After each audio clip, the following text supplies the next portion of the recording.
Hello there, guys, and welcome back to my channel. I hope my camera isn't desynced. Am I desynced for you, Ollie? No, you're just a little like low FPS. But other than that, well, hopefully that fixes itself because that shouldn't be the case. I don't know why it would be the case. We'll figure that out in a second. We will just I will do the intro. I'll let Ollie talk, and then I'll try to fix my camera. Hello there, guys, and welcome back to my channel. Pice will be here in, well, hopefully very, very soon. Shout out Mosen. I'm going to try to pronounce your name, mate. Appreciate you for becoming a member. Shout out you. Making my miserable day a little bit better because, I mean, this is no fun. Same shit, different season. What is this? What is this? Concede stupidly early from a stupid set piece because we can't defend. Brilliant. So that's like last season then. We get a great goal back. That very same player gets injured. So that's like last season then. And then we get a penalty. Sterling actually shows up for once. We get a penalty. Enzo misses.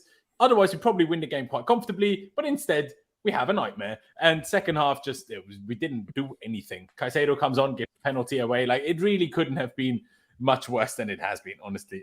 First of all, thank you, Pice, for joining. I will go with Ollie first. Ollie, thank you for being back on. I appreciate it. But my God, like Ricky says, I am ready for our therapy session here because right now, I am not good. I am not happy. Wow, this is just... Remember when we were laughing at Man United? Do you know what I mean? I mean, they drew to Wolves at least. We couldn't even draw against West Ham. Do you know what I mean? Oh, my days. This is... I don't even know what I want to think or feel or handle it because... We're playing three at the backs. We're playing Chilwell on the wing. We're playing Dizazi, who I said all the time isn't any better than Chalobah. Look at him. We talk about experience. The problem is the players that fucked up are the ones that have the most experience. Enzo, Caicedo. Well, Caicedo doesn't have a lot of experience, but in comparison to our other signings, Enzo, Dizazi, Thiago Silva also messed up, in my opinion, for the goal. Sanchez could have done better for the goal. It's the experienced ones that did it. Oh, my days. Ollie, I just let you speak. Speak your mind, man, because I honestly don't know what to think. Today was a total disgrace. Every single one of those players on the pitch should be hanging their heads in shame. I hope Poch is absolutely belting them in the dressing room at the moment because that is not a Chelsea Football Club performance. That is exactly the performance we've been seeing last season. That like we just, especially in that second half, we looked like no ideas. We looked soft at the back. We looked, open in midfield, toothless up top. It's exactly the same as Potter under last season. Same shit. Different season. I'm absolutely fed up with it. A lot of our players have a lot to answer for now, and this better be turned around on Friday against Luton. Otherwise, we're in real trouble this season. Yeah, I couldn't agree more. Sorry you can't see me yet. I'm trying to fix my camera as best I can. Hopefully, it allows me to actually fix it. Not sure if it will, but we'll see. Is it working now? Oh, am I laggy? I don't think I'm laggy. Come on, success. Yeah. Positive things. Pice, first of all, thank you for being back on. First player ratings for you of the season.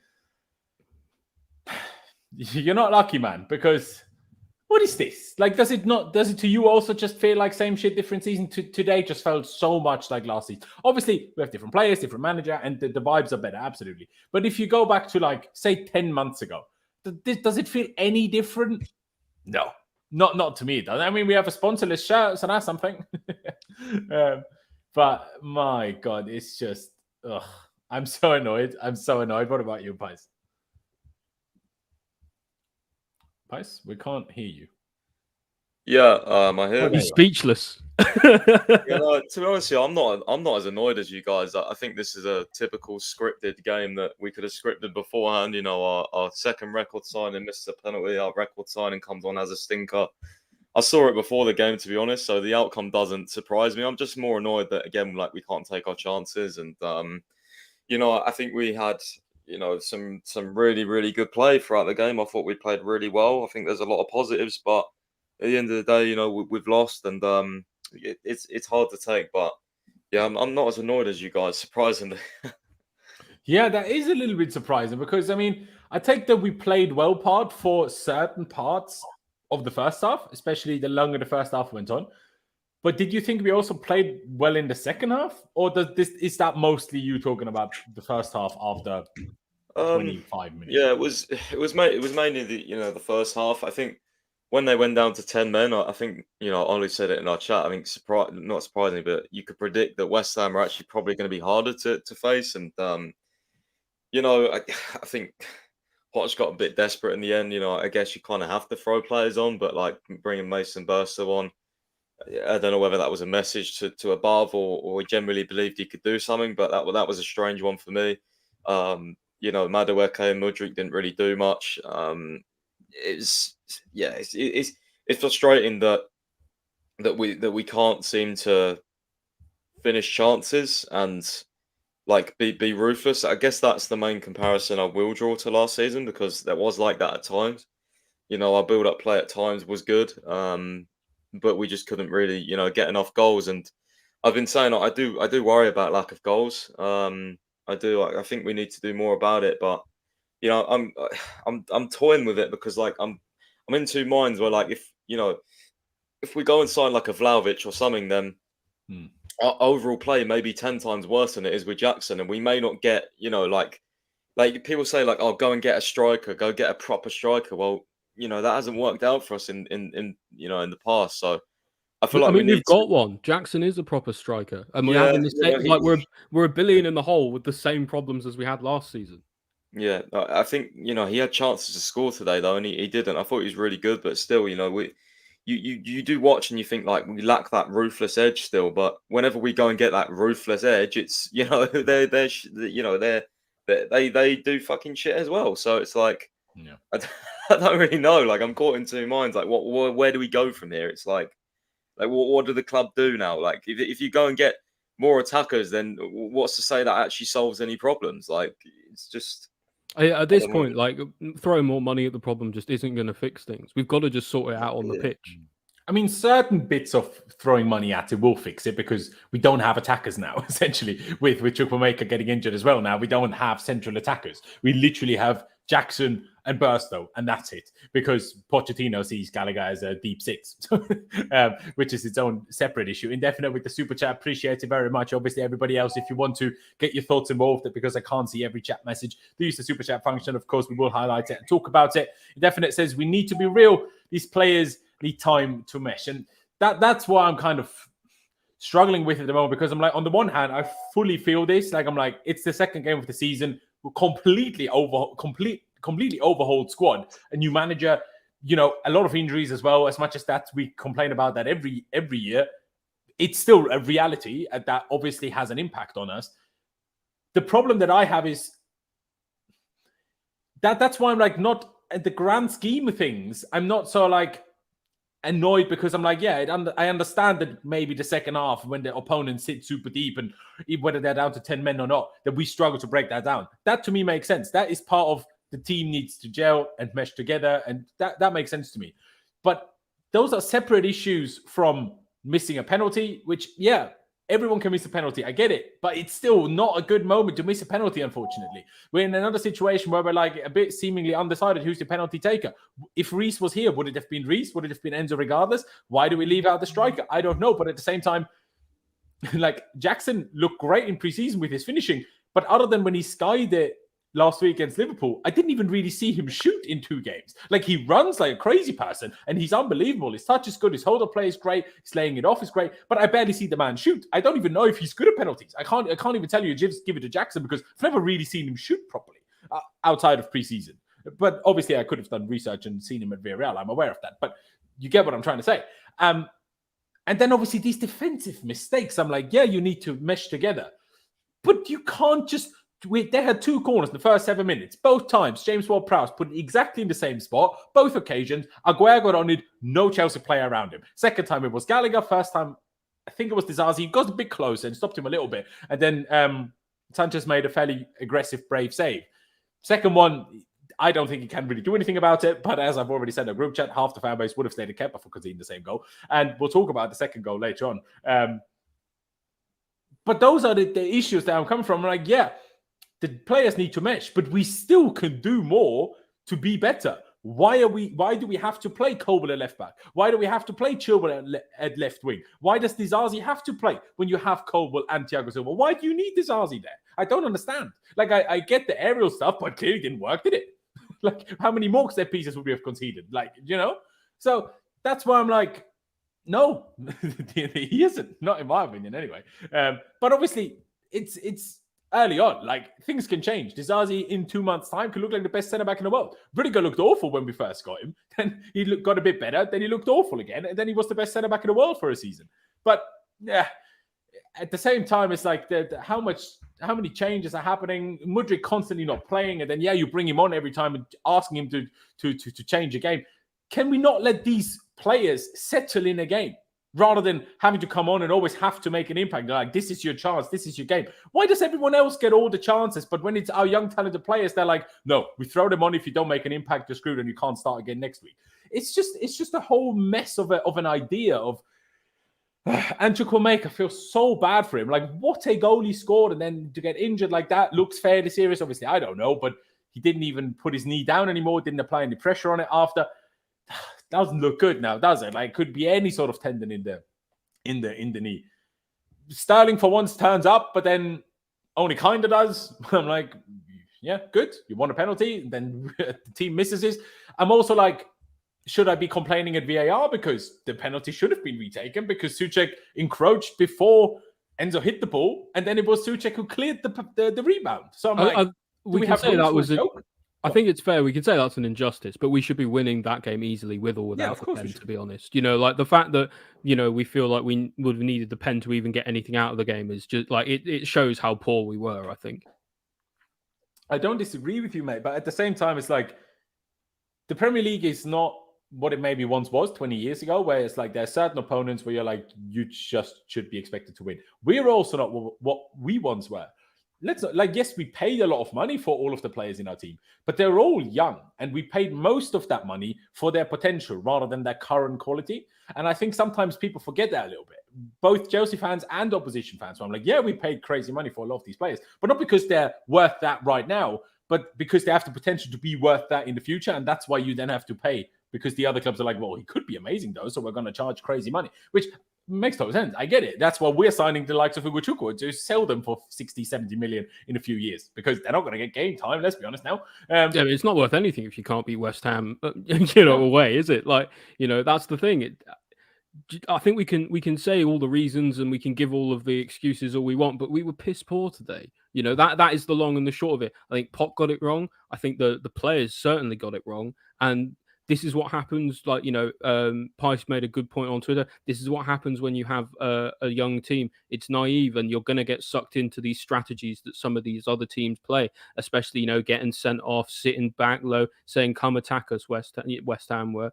And, and that makes it even harder for us to then go at them. So, like, we've just kind of been sucked straight into what they were trying to do. It just shows like a naivety and really poor game management from Poch as well. It's not a good sign. A massive backward step from Liverpool for me. Exactly. And I mean, someone said it here. Every season relies on James being available. Him and Chilwell together are so key. And then he takes Chilwell off. Like, the problem isn't Chilwell. The problem is that you put Chilwell at left wing in the first place. Don't take Chilwell off, for the love of God. Like, he's the most likely player to score a flipping goal. Don't take him off. Do you know what I mean? Pice, let's talk about the lineup. I haven't got it ready yet. I will get it ready as we talk through it now. We essentially played the identical team and system that we played last week against Liverpool, with, of course, the difference of Malo Gusto coming in for the injured Reece James. Otherwise, it was exactly the same team and exactly the same system. That off the ball is kind of a 5-back. Off the ball is a 4-2-3-1 with Chilwell on the wing. And on the ball, it's kind of a 5-back with Gusto pushing up, or the right back pushing up. But the right back didn't push up anywhere near, well, Gusto didn't push up anywhere near as much as Reece did last week. So it arguably made us even more defensive. So that's another issue in and of itself. We had a double pivot of Enzo and Gallagher again, which was kind of Gallagher on his own again, really, for the most part, especially again early on. Poch had to change it again early into the game because we were struggling so badly. I'm like, sorry, Poch, but this is the second game in a row that this happened to you, that you started with Gallagher alone, pushing Enzo super high up. It really didn't work. 15 minutes into the game, you all of a sudden tell Enzo to drop deeper and we get control of the game. How can this happen twice in a row? Like, I know. I said the same thing after Liverpool. So we got to start quicker and we got to have a better cohesion in the middle. And Poch has got it wrong again. Like, I don't understand it. I do not understand his lineup today at all. Exactly. And I'm going to spread it out like this because, well, Chilwell was certainly, because that's the problem. Yeah, Chilwell might play as a winger, but he isn't high enough to be a winger. There was this one run that Jackson made in the first half, which was unbelievable. And then he gets a cross off. He clearly didn't know whether anyone was there or not, but that was the only hope he had going for that or trying to get a corner. And there was just no one there. I'm like, well, no, obviously not when you play a left back and left wing. Like, that's how it's flipping going to be, isn't it? But Pice, what is your thoughts on the team? Obviously, I understand certain people that are like, well, last week it worked well, so you can't complain too much when we turn up with the same team this time, except two differences. Relying on a system that relies heavily on wing-backs without having Reece James is a lot worse. And then also, it wasn't Liverpool anymore. Like, I already had my issues with it against Liverpool, but I guess I could somehow be convinced, okay, with Trent pushing into midfield, Chilwell as a winger and then helping to cover him, kind of makes sense. But like this against West Ham, what? And then you chuck Disasi in and you play Colwell and Silva and basically play three centre-backs anyway. Oh, we need to be better, have more height to defend set pieces, blah, blah, blah. And then you concede from a set piece in the 7th minute. Like, what is the point, man? I do need to stop people talking about the whole 10-men West Ham. It's completely irrelevant whether they were down to 10 men. They were 2-1 up by that point. Right? Yeah. We should have had that game out of sight by that point anyway. No, I get that. But even besides that's what I'm saying. The 10 men is irrelevant. They got a man sent off. That just meant they took an attacker off. That didn't change anything. They didn't make it easier for us. No, 10 man's irrelevant because, well, let's be real. We should be winning this game by that point. We should have been winning the game. We should, if we're having down and missing a penalty and stuff for the reason we haven't won, we haven't played well enough. That's the long and short of it. Yeah. I agree with this for the most part. I think we were poor for the first 15, 20, 25 minutes. Then we got better, got good towards the end of the first half. And then the second half, I thought was a whole mess. There was no more than 2 good moments in the whole second half from us, really. So, yeah, Pice, finally. Thoughts on the team, on the system that we play, on the players that were picked. Obviously, Caicedo didn't start. Not shocking, I guess, but still disappointing. Lavia not even on the bench. Also, not shocking, but kind of disappointing. But that wouldn't have solved the problem today either, because Lavia or more of Caicedo wouldn't have got us more goals now, would it? No, I mean, to be honest with you, like, I wasn't too happy with the lineup. Like, I wanted Mudryk to start, but then Mudryk come on. I was, thinking, well, maybe it was, got the right call. But it's not like Chilwell was any better as an attacker. Like, people say Mudryk wasn't good, okay, but still better than Chilwell.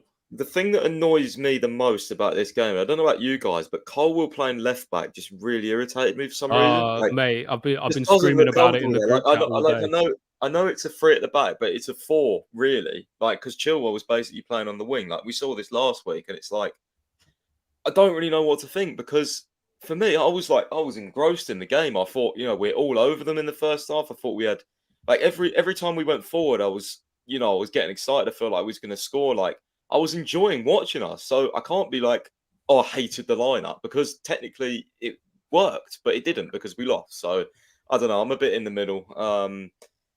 Yeah, I don't know, man. It's just frustrating because, like, I'd be furious if we were sitting here. We got beat 3-1 by West Ham. They dominated us, and we got a lucky goal or something. Like, we were the team on top, and it's just like we had 82% possession in the first half. Yeah.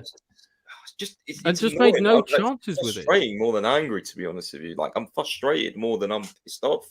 You get what I mean? No, you know why I'm pissed off, Pice? Because it just feels like so much of a continuation of what I witnessed so many times last season. I know you slightly disagree with that, but to me, it's like there was a lot of games where we played well enough to win the game, but then we didn't take our chances, made 1 individual or 2 individual mistakes at the back, and then we lost plenty of games 1-0, drew them 1-0, lost them 2-1, lost them 3-1. That happens so often. And yeah, maybe there was brighter sparks today, but do they not only feel like brighter sparks because it's only the second game of the season? What we saw today, if this keeps happening until November regularly, then we won't feel like, oh, we played well though. That won't be relevant anymore. And yeah, we can say, yeah, but that won't be the case. Give the manager a bit of time and training and the believe it when I see it then, right? Exactly. Well, I'm like, well, we thought that last season. I did anyway, while I was still trying to be positive. That's why I'm struggling more nowadays to be positive, because I had last season, I was trying, and it just got harder and harder and harder and more miserable. Now we have only 1 game a season, game a week, which will help. But I mean, Ollie, what's your perspective on it? I try to kind of drag the players around in where they, for the most part, roughly played. But that in itself shows you what a mess it is. Like, I understand that Pep plays Ake as a left back, who is not really a left back, but he's more of a left back than Colwill is, you know? Yeah. And I understand he plays Walker as a centre back, even though he's a right back. But Pep is Pep. And Pep has been there for 6-7 seasons now. Like, Poch has just turned up. Don't do crazy things. Just keep it simple. Let the players do their job and play players in position, because that's what players need to gain confidence and to get things going. That's what we had. That's what we had last week in the second half. Once we made a few changes, it got better and better and better. Not with what we started. And what does he do? Starts with that same thing again. I just don't get it. And I can already just feel the frustration in me where I'm like, Poch will be like Tuchel, won't he? Without the success, maybe, because he doesn't have that squad.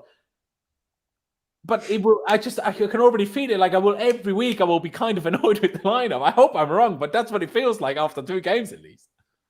Yeah, I'm the same. It feels like it feels like we've made this really weird step backwards from pre-season, where we were playing with a consistent formation a lot of the time, even though we were changing it up sort of half to half, but we had kind of a consistent idea of the way we wanted to play, and we were attacking and we were playing well. We did play back 3 a couple times in pre-season, and it looked bad, right? Yeah. We didn't look as good when we played against Wrexham, right? Yeah, and that was the first game of pre-season, and we didn't look good when we played it, you know.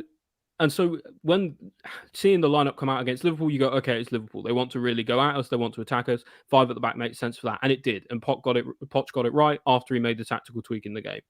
In this game, like, he's just been far too cautious for me. Like, you know, like really inviting West Ham to give us a game, you know, like, I know we say Caicedo had a poor game, but if you start him from the start, maybe he has a better one, has more of a chance to impact on the game. Would have been harsh on Gallagher, maybe. The same thing with Mudryk as well, bro. Like, sorry to interrupt. It's just, I always say with Mudryk, like, sometimes we see flashes off the bench, but if you're not going to start him and give him a run of games, you're never going to, like, get through. Like, he almost needs to have a few 90 minutes where he can make some mistakes, but then can also have enough time to show, you know, that he is the player we know he can be. Because and then once he's kind of got that, then you can use him as a bench off the bench. Exactly, but don't keep bringing him off the bench where he's clearly already lacking confidence. And it's like a chance like that where it comes back to him. You know, if he started a few games beforehand, I know we obviously haven't had enough games yet, but you know, in the future, like, he may do better than that. Like, it's all about, like, he didn't start in pre-season all the time either. But like, ultimately, that's Poch's decision, and that's why I think it's poor. Like, at the moment we're shoehorning our players into 3 at the back. We're shoehorning Colwill into a weird left back role that isn't what he plays at all. We've got Chilwell on the wing, for fuck's sake, when we've got a million wingers, or, you know, already at the club, either on loan in the academy or whatever. Anyway, like, it just doesn't make any sense to me why Pochettino is stuck with this formation, because it seems really risk averse. And I feel like we needed to go out and attack West Ham and properly go at them and have them sitting in that deep block for the whole game for us to try and find our way through it, rather than them take advantage, sit back in a deep block where then it's impossible for us to get through anyway. Exactly. And the most concerning thing for me was, because I was like, okay, even when I saw it, I was like, let me not be as negative as I was maybe last week when I saw the team, blah, blah, blah. And then I was like, okay, maybe once Caicedo starts, we will go away from this. But then Caicedo comes on, and who does he come on for? Chilwell. So Chilwell, right? Is that right? Yeah, he did. He came on for Chilwell. And then we played a more normal 4-2-3-1 with Colwill at left back and Mudryk on the left wing. Initially, but by the end, Caicedo was at right back, though. Like, it was really odd. Yeah, it was just all over the shop, isn't it? Like, and then there was one moment where Caicedo even wanted to drop deep between the centre backs, and then Thiago pushed him back up, saying, "No, go forward." I'm like, "No, this is what I want Caicedo to do: fall in between 2 centre backs, so we don't need 3 stupendous centre backs, which just gives you lack of mobility, lack of pace, players that are less comfortable on the ball." Yes, Colwill and Thiago Silva are. Disasi clearly isn't. I thought he was at fault for last week's goal. Not the only one at fault, but one of the people at fault. He was at fault for that second goal today. Like, my God, man. Like, and this is what we paid £38 million for when we just had Chalobah sitting there.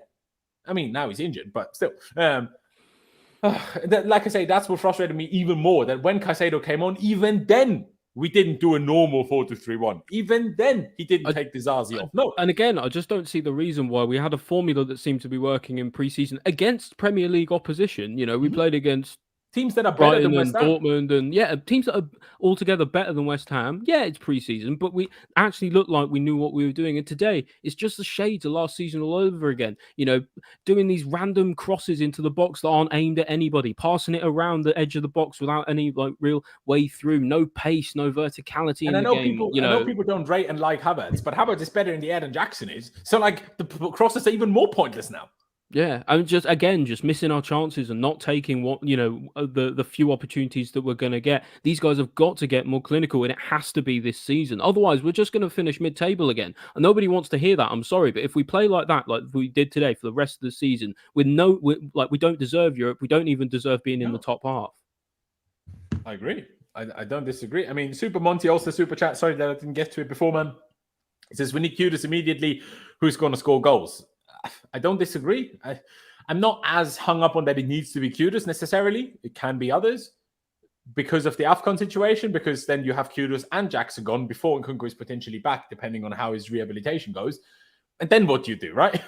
Obviously, you'd have Broja by then, hopefully, but then now Chukwuemeka is probably injured as well. That probably, in my opinion, makes it more likely that Gallagher stays now, even if we'd like to sell him, because we need now that backup number 10 position filled. And I think it's more likely to be Gallagher than anybody else. But Kudus is obviously a shout, and Indefinite essentially hinted at the same thing without mentioning Kudus. But the concern will be, without Nkunku, where's the goals? And I agree, because Nkunku helped Jackson get goals. Nkunku showed in preseason, at least, that he knows how to get a dirty and cheap goal on simple rebounds, that are just there. Well, that's exactly what we've struggled with both against Liverpool and today. We had the cutbacks, we had the crosses that fizz across the box, but no one ever got to it. Jackson missed them. Chukwuemeka missed the biggest one, in my opinion, from a Sterling cross. Not long after the equaliser, actually. I think it was after the equaliser. And Chilwell at left wing, he isn't going to come. And then Mudryk got one once, and then he tried to volley it and skied it out for a throw-in. Sterling got one from a good cross from Mudryk once, where the angle was tight and stuff, but he was messing about until the shot was easily blocked. Where I'm like, where are the goals going to come from? I don't know. But at the same time, I also don't want to sit here and just be too saying, Jackson isn't going to score goals regularly, because to me, Jackson still does so many things so well that I think he will automatically get goals. But at the same time, I've thought that about many players before, and it didn't end up being that way. But I'm not going to give up on Jackson and say, now we definitely need a new starting striker. No, absolutely not. I think Jackson is arguably the least of our issues right now. But the problem is, where I sit here today is I want to be more longer term critical, but I can't be, because I haven't even seen us with the £150 million signing starting. Now, I know he came on and then he gave the penalty away, but it didn't change anything. But this is us long term at the moment. This is what we went with all through last season. At the moment, there's nothing to suggest that this is going to change for me. No, of course not. But what I'm saying is, I need to see what happens when Caicedo starts, when potentially Lavia starts, when these other players have a bit more game time. But at the same time, if you keep starting Dizazi, I mean, it's not like Dizazi is awful as a whole, but today he was awful. He lost the physical battle continuously. He misread the play so regularly. It was just a mess. It was just a mess. But let's get into these player ratings, because I've only got a bit over an hour until, unfortunately, need to go again. Let's start with Sanchez. The first goal, I'm not going to blame him too much, because the thing I always say about this, how can the goalie know which direction the player is going to head the ball? And the thing with heading is, the player doesn't always know where they're going to head the ball, because you jump where you are and the ball is flying at you. The ball might hit you here, the ball might hit you there. You don't always know exactly. Ask even the best headers of the ball, even your Drogbas and stuff. They will tell you it's about you jump and then you hope it hits you right. And then obviously you got to do the right flick and stuff, but it can go a bit left, it can go a bit right. So when people say, oh, why is the goalie so flat-footed and everything? How can the goalie know? Is he going left? Is he going right, though? The header was from 4 yards from him. How can he predict? He can't just jump in one direction before the ball is headed, can he? Yeah, there's no way he's there's no way he's able to guess which way he's got to go for that. No, Certainly, exactly. first the goal, only way he saves it is if he does guess, right? So yeah. So, and then there is this. I'm no goalie expert, but I did see it, so I thought I'd bring it up as we're talking about Sanchez. Tactics Journal, I'm not sure if they're good or not, but he says really poor positioning for Robert Sanchez of Chelsea for Mikel Antonio's goal. That's not how you spell Mikel Antonio, but anyway, favouring the near post far too much. I wouldn't blame Axel Disasi. He did his job to block the near post. Sanchez should have the far post covered by standing inside the box drawn.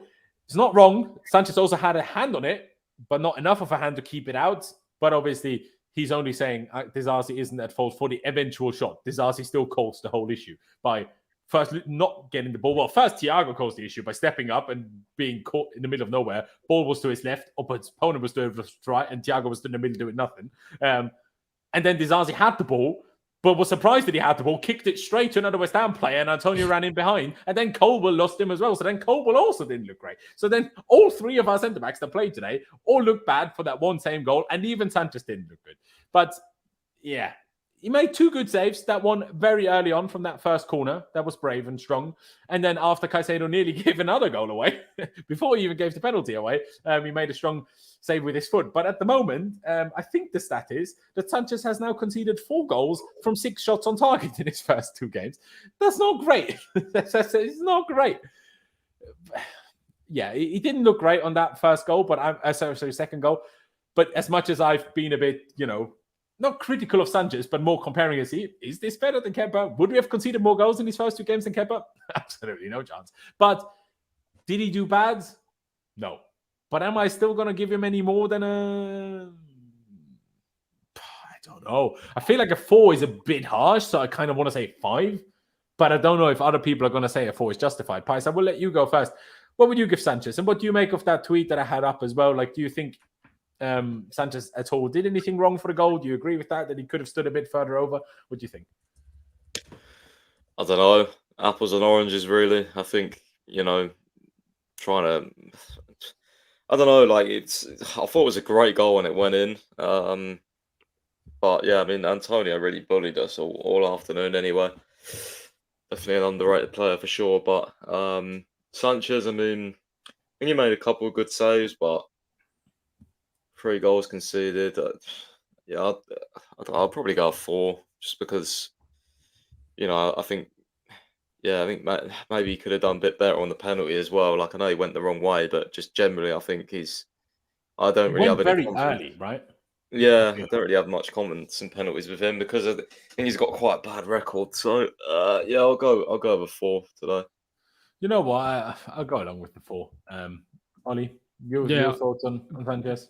I give him a 4 as well. I think he was at fault he was at fault a lot. I think he needs to be saving the second goal. You can't be beaten from that angle at your far post. That's ridiculous. From that distance. Yeah, from that distance too. I know Antonio hit the ball hard, but he got a hand to it. If he was positioned right, he would have saved it. It's very frustrating because I've been the person who's championing us to go get a world-class keeper all summer. And people were saying, well, we can't get a world-class keeper because we can't have 2 keepers on starting wages. Well, now we have 0 keepers on starting wages.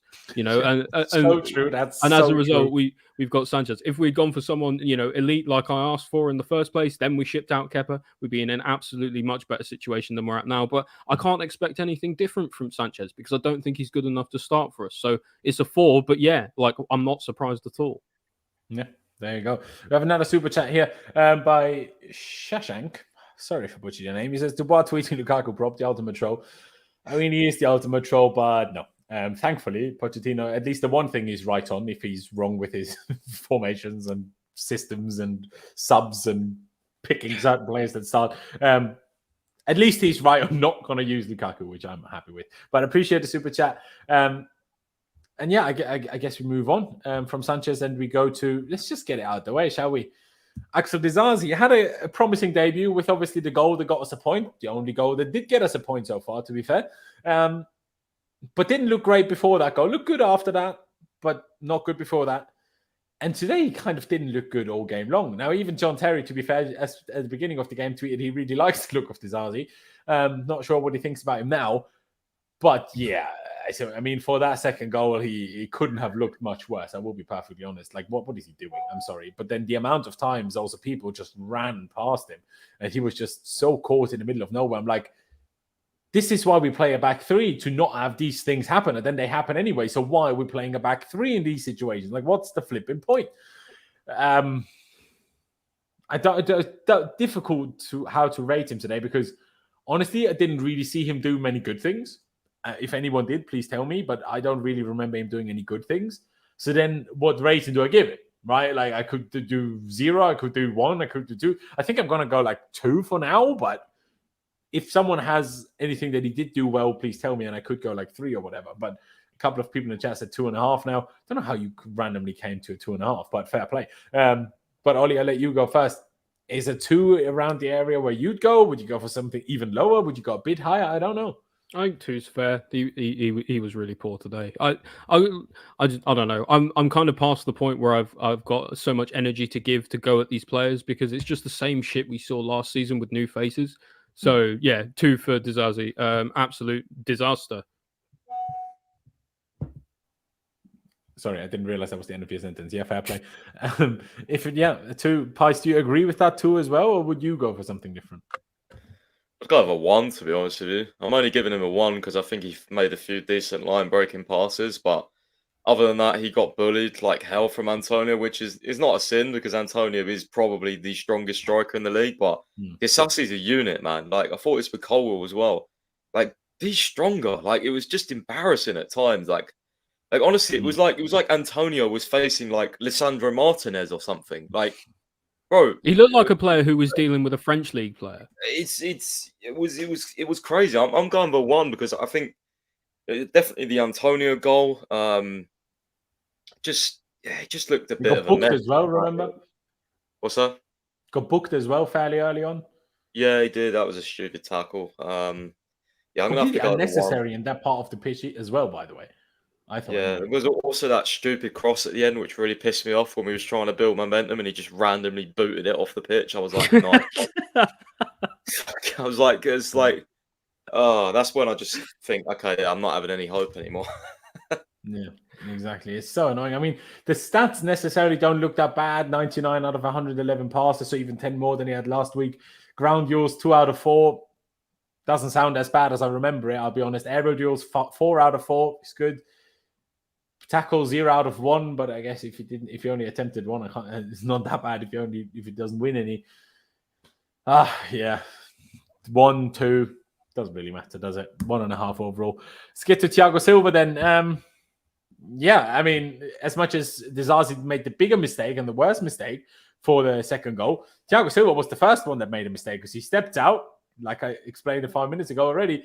The ball was to his left, the opponent was to his right, and he was just stuck in the middle of nowhere, 40 yards away from our goal. And obviously you play a back 3, I guess, in 3 centre-backs in that sense, to allow one of the centre-backs to be aggressive like that, and in the hope that they win it, and then it's great. And if they don't, you still have to cover. But it's still a mistake. It's still a mistake to let it go through. In general, I still think he was better than Disasi in the grand scheme of things. So I'm going to give him a 3, but it was still poor. Pice, I'll let you go first on Thiago. Do you agree? Would you say something similar? I mean, he completed 98 out of 101 passes, but I mean, how many of them were difficult passes? Like, I'm sure there was a few in there, but probably like 5, right? So all the other 93, I'm like, can't give you credit for passing it sideways to Colwell, Disasi, or Gusto, right? Do you know what I mean? Or a few yards to Gallagher and Enzo. So you can't give too much credit for that. He apparently had no ground duels, which is always my issue with central centre backs. So I'm like, if you don't see a centre back, that doesn't necessarily mean the ball was great. That just means they didn't have to do much. And aerial duels was 6 out of 10, which isn't great for a centre back. So maybe even a 3 is a tad high. Pice, what would you give him? Was he at fault for any of the goals? I thought it was the second one. He stepped out first before Disasi ever gave the ball away. Yeah, I'd say for the second one, he's at least minorly at fault. Yeah, no, for sure. More than Sanchez, in my opinion. But I'll give him a 5. Like, why are you stepping out like that crazy if you're missing the ball by that much? Like, then don't step out. You're Thiago Silva. The one thing I'm expecting of you is to read the play right. Do you know what I mean? But Pice, obviously, if you don't think it was so much to blame, don't want like. I give him a 5 because other than that, I think he was good. Other than that, okay. Personally. Fair enough. I mean, obviously, watch the goal back if you want. I'm not sure if the replays you'll find on Twitter quickly will go back far enough to see the Silva error. But there you go. A 3 for myself, a 5 from Pice, leaving us at a 4 for the time being. Ollie, what would you go for Thiago?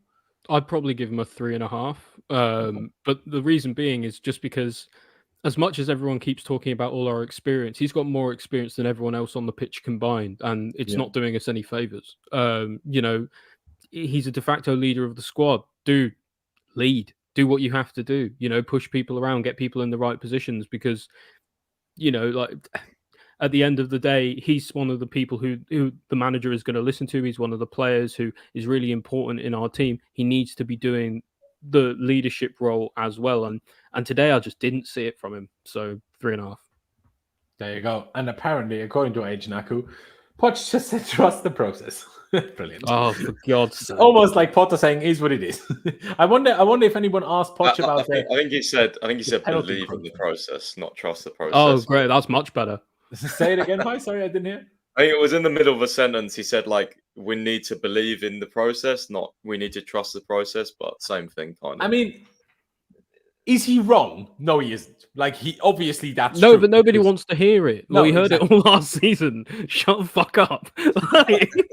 If he says trust the process after Luton L, I will be fuming. Mate, if we lose to by Luton, like a dodgy, watch out. if we lose to like a dodgy penalty to Luton, and he just says that's life, Yeah, like Potter did, I'm going to lose it. 92nd minute or some shit. If we lose to Luton, bring back Potter. Do you know what I mean? Oh my God.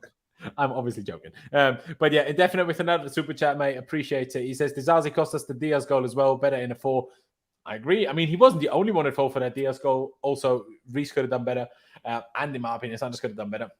But that applies today as well. Silva could have done better. Then Dizazi's mistake never happens if Silva gets the ball in the first place. And if Sanchez saves the ball, then Dizazi's mistake is cleaned up for. But yeah, I think we should play in a 4. But with 4, when I say a 4, I mean 2 centre-backs and 2 full-backs. Not a back 4 with 3 centre-backs and one of them at full-back and 1 full-back and on the wing. That is not a back 4. That is whatever you're trying to... That's some football manager shit, that is. Don't know what that is supposed to be. So I'm sure the boys gave everything though, didn't they? So exactly. Like, stop trying to be Pep, man. You're Poch, not Pep. Just do normal things, man. We are not in a position where we can do crazy, stupid things like Pep does. Let Pep do his crazy things with Man City, with his unbelievable squad of players in every position. Yes, they cost half the money that our players cost, but what can I do? They're still 3 times as good as our players. Let's not lie to ourselves. So just don't do crazy things, please. But my God, we move on to Levi Colwill. So a couple of people in the chat have been also having a go at Colwill. Not really sure where that's come from. I thought Colwill, in the grand scheme of things, did fairly well. Sure, he also could have done better for that goal, but he had the Thiago Silva mistake beforehand, and then a Dizazi mistake beforehand, and then you're like, Colwill is at fault because he didn't clean up for the other 2. Man, that's harsh to me. Like, could he have done better? Yeah, but would I class it as a mistake? No. What's interesting to me though is Dizazi and Silva. I guess it's because they are playing us out in our centre backs, and Colwill is more of a left back. But he has way less passes than the other 2, which is kind of interesting when he's arguably the best passer of the 3. But yeah, accurate crosses, 0 out of 2. Accurate long balls, 0 out of 4. Ground duels, 4 out of 6 is decent. 2 out of 2 aerial duels is also decent. I'm going to give him I'm going to say 4.5. Because I still don't think defensively as a whole we were any good. And that then affects the whole back line. Maybe I'm changing it to a 5, but for now I'll say 4.5. Ollie, what would you give Levi Colwill, mate? I'll give him a 4. The only reason it's not lower is because he was playing out of position for most of the game.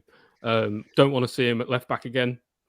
Just play him at centre back. That's where he's supposed to play. Don't care if it's in a 4. Don't care if it's in a 3. Just stop sticking him out on the left. There's no point. It's a useless idea. He's much better defensively than he is offensively. He makes good passes from the centre into midfield and to release our attackers. If you stick him out on the left, he can't do that. He can't switch the diagonal as well. He can't do almost anything as well. And I'm not trying to make excuses because he was poor today, and I think we need to call that out. But also, I got to recognise that he's like a 19-year-old kid playing out of position. Can I ask you quickly? Are you that sure that he's that clearly out of position? Because obviously at Brighton they play a back 3 as well, and Estupiñán as their left wing back is so attacking that he did kind of play quite far out wide also for Brighton. Maybe not like a left back, but we know that's not his best position. We all know it. Sure. So it's a moot point for me. Like I don't feel like he should be playing out there. There you go. I mean, JC has asked for the 3rd time now, have they not changed the offside rules to be more like in favor of the attacker. I thought they were going to do that, but it seems they haven't. Yeah, the only situation that would have applied was that potential other penalty we could have got earlier in the game. But what difference would that have made? We might have also missed it. At the time, it would have been to make it 1-1. That penalty wouldn't have made us more likely to win, in my opinion. Because, I mean, we got the 1-1 anyway. The problem was getting the 2-1 and not conceding a 2-1 instead. But fair enough. You say 4, I say 4.5. Some people in the chat having a go at me saying, how was he better than Silva? Well, he didn't make a mistake that led to a goal, in my opinion. So that's why. Even if overall maybe Thiago was better, but Thiago had nothing to do. We had 75% of the ball. Every time they got anywhere near us, they basically scored. So you can't exactly tell me that any of the centre-backs were good, right? Or the keeper. I guess Thiago was on the ball a lot more than Cole, so I guess there's that point to be made. But still, Pice, what would you give him? A 4.5 given so far? What would you give Levi? Like a 2. I thought he was terrible. Really? Yeah, I thought he was What did you think he did so badly? Just defensively, he was all over the place. I think the positioning of our defenders as well. We were so high up, and I don't know why. Obviously, that goes on the manager as well, but I just felt like just got turned around so much, and he was weak as hell. He was weak as hell. I thought he was honestly these two on the sides. I thought were by far the worst problem today. I would go lower, but he played at left back some of the time, so I'll give him some slack. But 2. Okay, fair enough. Yeah, overall leaves us at a 3.5. Doing the maths, so fair enough. I guess we just move on and do Malo Gusto. His first Premier League, well, not game, but start, because obviously he came on for the last 20 or 15 minutes against Liverpool for Reece James. I don't know. There was a lot of debate going on in our group chat, wasn't there, about was Gusto good, was Gusto bad? Pass accuracy is 96%. 51 out of 53, so you can't say he gave the ball away much. So that's something, I guess. Accurate crosses, 1 out of 4. Well, that's more than all the other players have looked at so far. 2 out of 2 successful tackles. I guess that's decent. Dribble passed only once. That's all right. Ground duels, 3 out of 4. That's good. He had that one super tackle in the box.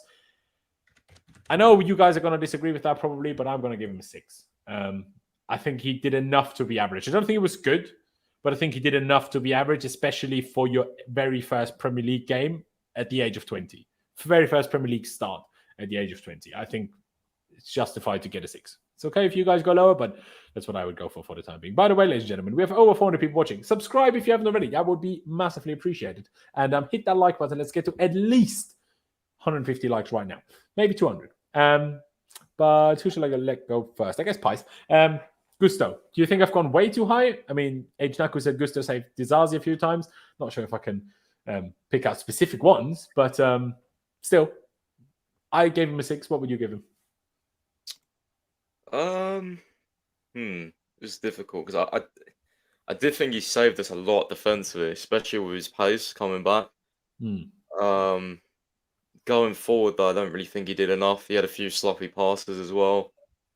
I'll go over 5.5 for Gusto, because he was one of our better players, but still, I think he could have done more going forward. But at the same time, Chilwell was so far forward, so it's he could have got caught out if he did just play like Chilwell. So I don't know really, but yeah, I'll go 5.5. There you go, fair enough. Ollie, a 6 and a 5.5. What would you go for Malo Gusto today? I give Gusto a 5. I thought he was bang average. Fair. I guess that is always the debate we have: is 6 average or 5 average, whatever. Everyone has their own judgments. Everyone gives their own ratings. We settle on a medium. That's what we do. But yeah, a 5.5 for Gusto then. And then we move on to Mr. Conor Gallagher. So much praise that I had for him last week. Not sure I can praise him as much this week.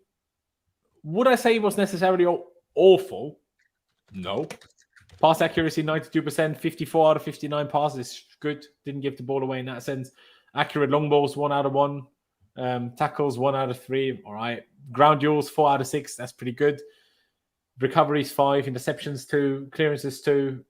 But he obviously cost us the first goal. And that changed the game so dramatically. Now, obviously, we still got the equaliser, and we had a penalty to take the lead, so everything would have been fine. But in the end, obviously, we didn't take that chance to take the lead, so it wasn't fine. And Gallagher just lost Aguerd. Now, you can argue, why is Gallagher marking a 6'3" centre-back of the opponent? The problem, obviously, with West Ham is that they have Zouma, Aguerd, Souček, and Antonio. So that's 4 massive players. So I guess, one of our less massive players had to mark one of their massive players because we have Colwill, Silva, and Dizazi. And, well, there is Chukwuemeka, there is Jackson. I'm not sure if Jackson marked the front post like Kai and all the other strikers always did under Tuchel and also before that. I'm not sure, if I'm being perfectly honest. But obviously, Gallagher lost lost Aguerd for that goal, and then it's basically only his fault, that goal. After that, do I think he was awful? No. Do I think he was good? No. I think with costing us the goal, I'll give him a 3. Is that about where you'd go as well, Ollie, or would you go for something very different? I'll go 3.5. Thought, like you say, I like to judge this on how players impact the game, and ultimately he really did kind of cost us the first goal. Him and Chukwuemeka together, I think. Just really, really poor. Last game, him and Enzo versus Liverpool really ran the game. Thought he was all over the place today. Really poor. Yeah. I mean, people are talking about zone marking, not man marking on that corner. Boys, Gallagher was literally face to face with Aguerd when the ball was hit. They were looking at each other. Then they pushed each other a little bit, but Gallagher went off balance way more. Aguerd took one step back and jumped and headed it in. That's not the problem anyway. Gallagher was so sadly on Aguerd here. The problem wasn't that anyway. The problem is sticking Gallagher, who's not that tall, on someone like Aguerd. Yeah. Well, no, I mean, he can still do something about it. If you have less tall players than your opponent, it doesn't mean you automatically concede. But you just need to put him off in the right moment and not push him as the ball flies in and then you fall over nearly and then he jumps and you are nowhere near. That doesn't help anyone, does it? But, I mean, people talk about 50 million offer, sell him immediately. All right, then. But then what? Because Chukwuemeka is now injured. Then who's our attackers? Please tell me. Like, we're not going to sign another 3. So, like, I mean, it's easy to say, sell Gallagher. But then who's going to flip and play? We're going to play a 6-3-1 next week because we're not going to have any attackers left.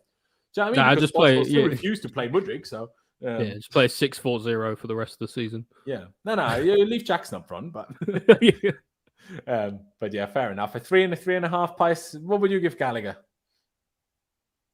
Yeah, I mean, I go over 4 because I think it wasn't actually terrible on the ball, but defensively definitely got caught out on the transition. So yeah, let's put it somewhere in between. But fair enough. Maybe nowhere near as bad as last season. To be fair, like I still think he did okay at times. But yeah, no, I agree. I don't think other than the goal that obviously the corner goal that we conceded, I don't think he was like that awful. Maybe I went a bit harsh in terms of how low I rated because of that. But hey, a 3.5 is about in the realm anyway.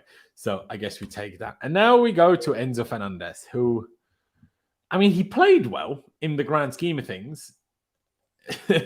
But it doesn't get much more decisive than missing a penalty like that, because that was just before halftime. If we go 2-1 up, I absolutely guarantee that we win this game. I'm not sure if everyone agrees with this, but I am a 1,000,000% certain of it that we win it, because I think we even win this game quite comfortably. Because if we're 2-1 down just before the break, West Ham come out, sure, we have to maybe weather a bit of a storm, but then we have so much more space. And then the attackers that we did have, especially at that point, Mudryk having come on for Chukwuemeka and Jackson and Sterling, we would have torn them to shreds.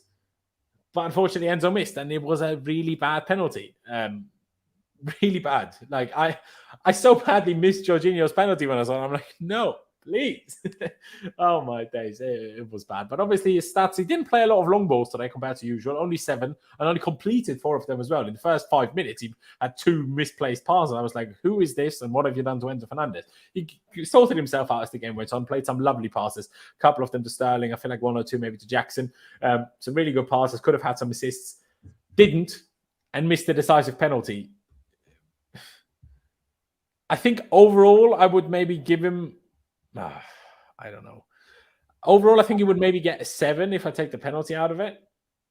And now I'm just questioning how much do I lower this rating because of the penalty miss? Because, I mean, there is no bigger chance in football than a penalty. Literally. Because for everything else, as much as you might be closer, the ball is moving and the opponent is moving, and there's opponents are allowed to be in the box. Well, it turns out for this penalty, opponents were also allowed to be in the box. But yeah. I'm going to say 5.5, but something in me kind of wants to say 5 because that was a really, really decisive penalty miss. That is really annoying me, unfortunately. Pice, you were in the chat earlier saying he should have had a few assists or could have had a few assists at least, but missed the penalty. How do you weigh that up? Because he played well overall, but obviously the the miss was just bad. Yeah, it's just so annoying, man. Like, honestly, I tell you, I'm being 100% truthful. I never thought he was going to score that penalty. Oh, it's your fault, is what you're saying. The Genuinely, run-up, it might be. mate. The second I saw the run-up, I knew he wasn't going in. No, even before that, I was like, Enzo, like, you just, big signing, like, I just like, nah. I don't know. I've not seen him take a penalty before. It's just, I was not having you it. have. World Cup finally took one. Did he? I don't even remember, Yeah, to be honest. But I personally, I was like, yeah, nah, I don't think he's going to score. But yeah, the run-up wasn't great, and I think just made it too predictable. And it's a thing we need to sort out. I mean, if it's already sorted out and Enzo like won it in penalties or whatever in training, and they decided he's the best, and I'm a bit worried. But yeah, I mean, other than that, I think he could have had at least 3 assists. Obviously, some of his passing was amazing. Yeah, I'd probably go with a 6. I would have gone higher, but he did miss the penalty, fortunately. Yeah, there you go. Apparently, everything positive we did do went through him, which was obviously good. But yeah, him and Sterling, I must say. Yeah, Sterling, yeah. But yeah, according to Nizar Kinsella, Carney leaving on crutches. Not surprised. He couldn't walk off the pitch, so obviously, how is he going to have been able to walk again in the next hour? But yeah, 6 and a 5.5. Ollie, what did you make of Enzo and what would you rate him? I thought Enzo had his worst game for us today, actually, which I think says a lot about how good he is. Is because, like, you could argue versus Liverpool was the first time we ever saw him sort of like run a game. And I expected the same today against lesser opposition, and it just didn't come. I thought he was actually, especially in the first half, I thought he was poor. He fixed it. He sorted himself out a little bit, but that penalty miss, man, is a really, really big part of the game. And ultimately, I think given that, and then given actually his outside performance other than that as well, I wouldn't go higher than a 5 because I think that's his worst game he's ever played for us. I'm not sure if it's necessarily his worst game. If I think back to some of these Lampard games, which I wouldn't necessarily put on him necessarily, but I'm not sure if there wasn't any games that he was worse. And it's interesting, isn't it, in terms of what you touched on with running the game and stuff. Do you think it's down to him not having such a good game or not having Reece James next to him potentially? Or is it simply the game was a different game? Because obviously against Liverpool, it was an open game. Yeah, I think that's partially it. Just park the bus. And that obviously makes the passing options more difficult for anyone. I think part of the issue was Pochettino assuming it was going to be the same setup would get us through this game that got us through the Liverpool game. And I think that limited Enzo. So ultimately, maybe not 100% on him. But then again, him missing a penalty is 100% on him. So it balances out. There you go. And there you go with 1.5, 1.5.5, and 1.6 leaves us at a simple 5.5. Maybe we should have done Chilwell beforehand, but let's get to Chile now. I don't even know what I want to say about him. I was baffled when he was taken off. Did he do anything useful before that? Not really. Did he do much bad before that? Also not really. So I don't really know what to make of it. I would say let's look at the defensive stats, but he didn't play as a defender. So let's look at the offensive stats. Successful dribbles, 1 out of 2. All right. Successful crosses, 2 out of 5. Let's see if anyone had more than that. Maybe Sterling. Pass accuracies for a non-defensive player, as he was today, not bad, actually. 85%, 28 out of 33. It's not awful. I don't know. I just give him like a 5. I don't think I can give him a 6, but yeah. I don't remember any particularly good moments from him. There was one where a long ball came up and was a long ball came over and he like plucked it out pretty well and like then shifted it onto his right foot. But it's kind of the only thing I remembered him doing the whole game, to be honest. Yeah.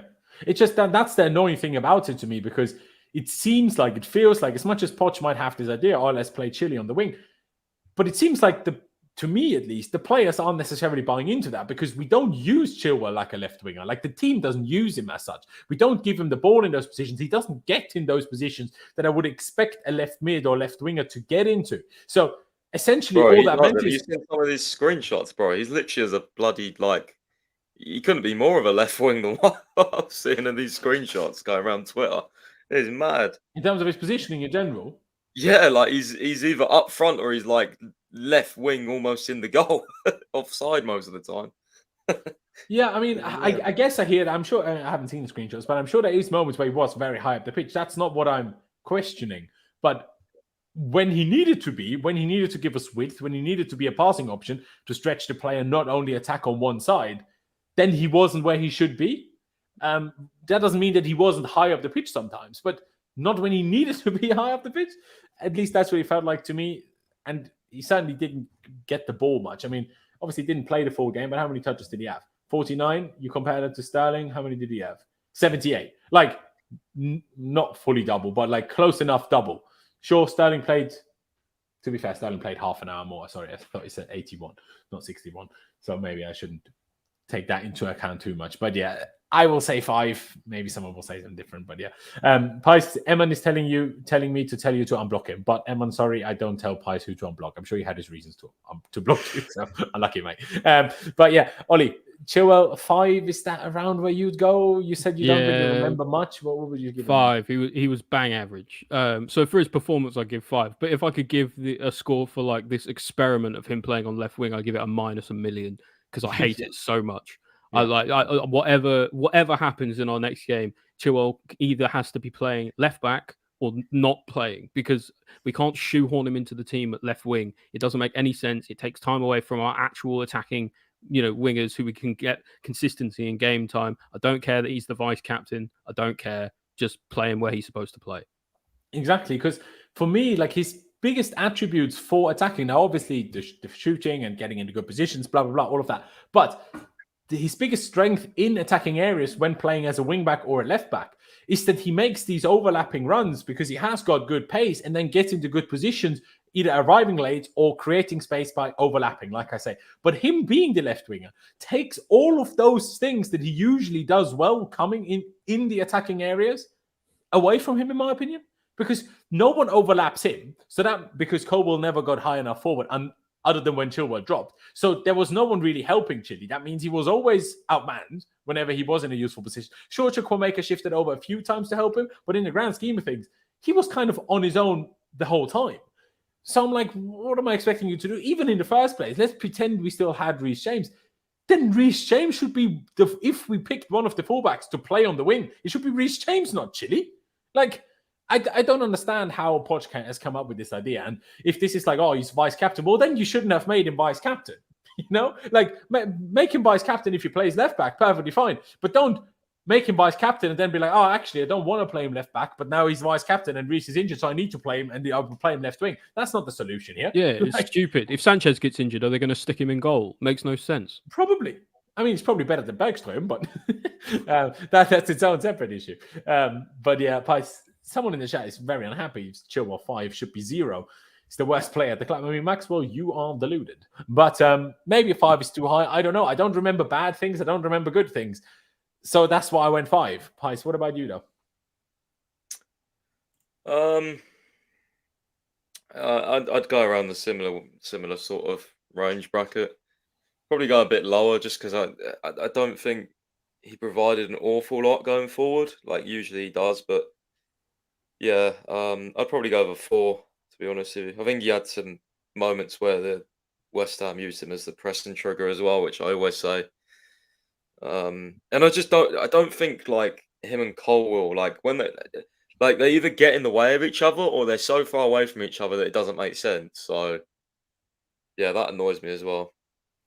Yeah, there you go. I mean, if we're going to play them left wing, I even agree that Alonso would probably be better, but he has obviously so little pace, it'd be a complete waste of space, unfortunately. So that's the problem. You know what? I feel like I went first on all of these players that we've been talking about so far. Pice, I'll let you go first. Carney Chukwuemeka. Performance, injury, thoughts?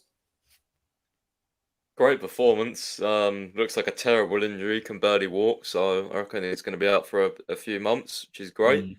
Now, I've got rival fans telling me on Twitter nearly 1,000 quotes because I said we need 2 more attackers. Well, we actually do because it's common sense. Our only attacking midfielder is Conor Gallagher because Nkunku and Chukwuemeka are injured. And we've got 3 wingers. And Mudryk obviously is very raw, and so is Madueke and Sterling. You don't know what you're going to get from him. So, yes, if any of those deluded guys that are saying, oh, you spent £1 billion. Yeah, no shit, we did, but we still need more players, mate. So, yeah, that's for those. And we actually have 4 wingers, to be fair, if you count Chilwell. Fucking don't start. According to Pochettino. Don't start. But yeah, no. Great goal, by the way. But great. I'll give his performance like a 7, but the injury is it's just dampened everything because it's just yet another situation where we have to go and solve it in the market, and it's like just worries me. Like we find these players that are going to hit the ground running because we really need some results. We've got a favourable run of fixtures now. Luton, Forest, Wimbledon. I mean, West Ham, we've not had a good record, but in a sense, you should be. Let's not forget, like West Ham also lost their best player, and it's still nothing was different from all the last few years we played against them. And that's the other thing. That's why it was so strange the lineup we played today. I know maybe Caicedo wasn't fit, and maybe that has some impact on why he didn't play as many minutes, or just wasn't ready to start. But without Rice, we should have dominated their midfield today, and we got absolutely bad by them most of the time. Yeah.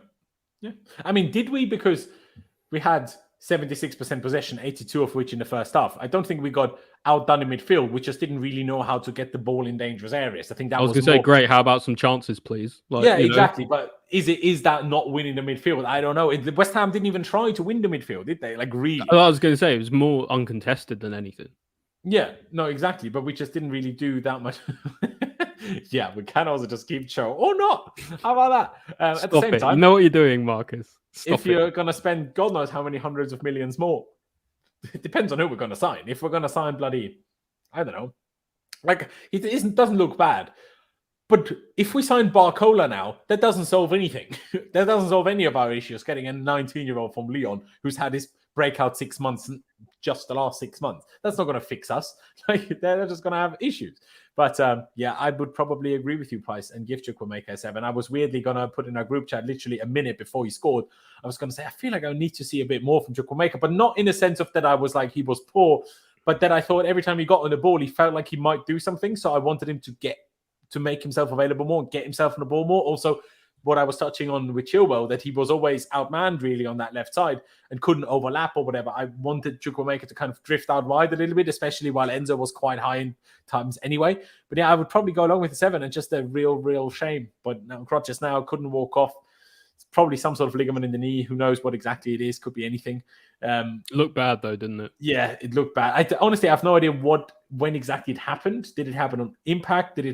I don't know. Which don't know if that's better or worse, but unfortunately got to expect him to be out for a fair few months now, which is just a big shame, especially like not only was this his first goal for Chelsea, was also his first senior goal. So like, yeah, it couldn't have gone much more, unfortunately, for him, could it? But Ollie, would you agree with the 7 for the time that he was on the pitch? Of course, he only played essentially the first half, but yeah. Yeah, I would say a 7. It's just it's a real shame, because he did really well with the goal. Was arguably one of our better attackers today. Just a real shame he got injured. It you know what? It would have been actually telling, if we did have like an adult website or whatever sponsor us, because injuries seem to fuck us anyway. So